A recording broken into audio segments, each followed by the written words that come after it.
সোণাপুৰত মিয়াক গুলিয়াই মাৰিছে। আমি কিয় মিয়া শ্ৰমিক পঠিয়াম উজনিলৈ? উজনিৰ ইটাভাটালৈ মিয়া শ্ৰমিকক পঠোৱাক লৈ হুলস্থুল।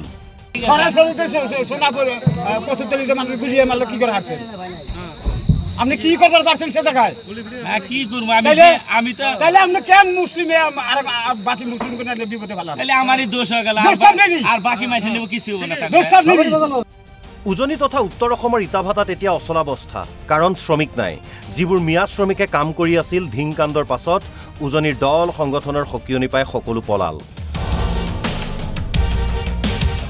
কিন্তু পৰিস্থিতি কিছু খামকটাত এতিয়া ইটাভাটাৰ মালিকে নিয়োগ কৰা ইটাভাটাৰ চৰ্দাৰে বঙাইগাঁৱৰ মিয়া অধ্যুষিত অঞ্চলত ঘৰে ঘৰে গৈ শ্ৰমিক বিচাৰিছে। কিছু টকা পইচা দি উজনিৰ ইটাভাটালৈ লৈ যাব বিচাৰিছে। উজনিলৈ শ্ৰমিক কঢ়িওৱা প্ৰতিখন বাহনক বাধা একাংশ মুছলমানৰ।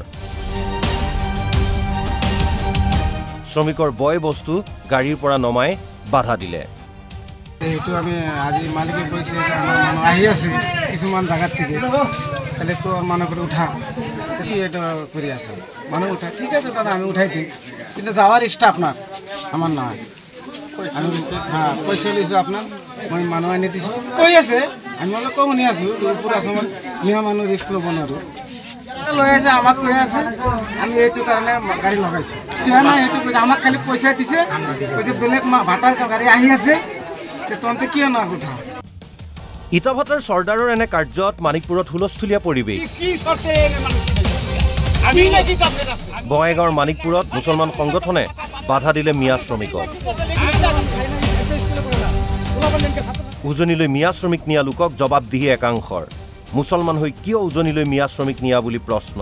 উজনিৰ বিৰুদ্ধে একত্ৰিত হৈছে নামনিৰ একাংশ মিয়া মুছলমান।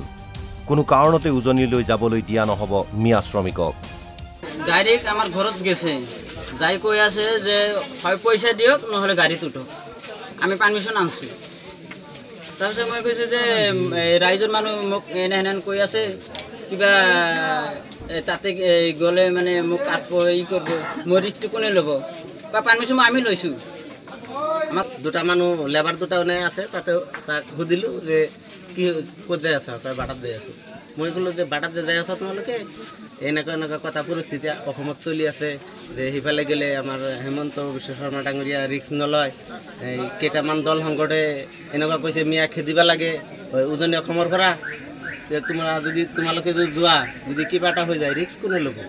তোমৰা দুখীয়া মানুহ, ময়ো দুখীয়া মানুহ, কাম কৰাৰ কাৰণে সকলো যাব পাৰিম মই, কিন্তু সেইটো যদি অসমৰ মুখ্যমন্ত্ৰী যদি ৰিক্স নলয় তোমালোকে কেনেকুৱা যাবা তাতে? ইফালে নিজকে সংখ্যালঘুৰ ত্ৰাণকৰ্তা বুলি ভবা আমচুকু তীব্ৰ সমালোচনা মানিকপুৰৰ একাংশ লোকৰ। সাধাৰণতে সংখ্যালঘুৰ ত্ৰাণকৰ্তা, সংখ্যালঘুৰ ছাত্ৰ সংগঠন বুলি জাহিৰ কৰি থকা যি আমচু আছে, এই আমচুৰ ভূমিকা সম্পূৰ্ণ সন্দেহজনক। প্ৰথম সময়ত আমচুৰ বহুত ভূমিকা দেখিছিলোঁ, লম্ফচম্প দেখিছিলোঁ। পিছলৈ লাহে লাহে মানে কি আমচুৰ যি সাধাৰণতে আমচুৰ যি প্ৰাণ প্ৰতিষ্ঠা, যি আমচুৰ সভাপতি বৰ্তমান তেখেতৰ ঘৰ কাবাইটিৰ, তেখেতৰ অঞ্চলতে স্ব ইটাভাটা চলি আছে সম্পূৰ্ণ অবৈধভাৱে, অনৈতিকভাৱে সৰু সৰু ছাত্ৰ ছাত্ৰী লৈ কিনে। ইয়াতে আমচুৰ ভূমিকা সম্পূৰ্ণ ৰহস্যজনক। আনকি যোৱাকালি আমি লেংডিচিঙাৰ পৰা এখন গাড়ী যোৱা শুনিছোঁ। লেংডিচিঙাতো আমচুৰ ৰফিকুল ইছলাম বুলি এজন প্ৰশাসনিক বিষয়া থাকে, তেখেতৰ পাব্লিচিটি এজন কাৰ্যকৰ্তা থাকে, তেখেতৰ ওচৰৰ পৰা মানে শ্ৰমিক যাব পাৰিছে। ইয়াত এইটো লৈ আমি আমচুক তীব্ৰ ধিক্কাৰ জনাওঁ। মুখ্যমন্ত্ৰী হিমন্ত বিশ্ব শৰ্মাক অনুৰোধ, মিয়াক সুৰক্ষা দিয়ক। অসমৰ মুখ্যমন্ত্ৰীক আহ্বান জনাওঁ যে অসমখন শান্তি পৰিৱেশত চলাব লাগে আৰু আমাৰ মিয়া মানুহবিলাক সুৰক্ষা দিব লাগে। এইটোৱেই কথা মোৰ, আৰু একো কথা নাই। মানিকপুৰৰ পৰা শহীদুল ইছলামৰ ৰিপৰ্ট, NB নিউজ।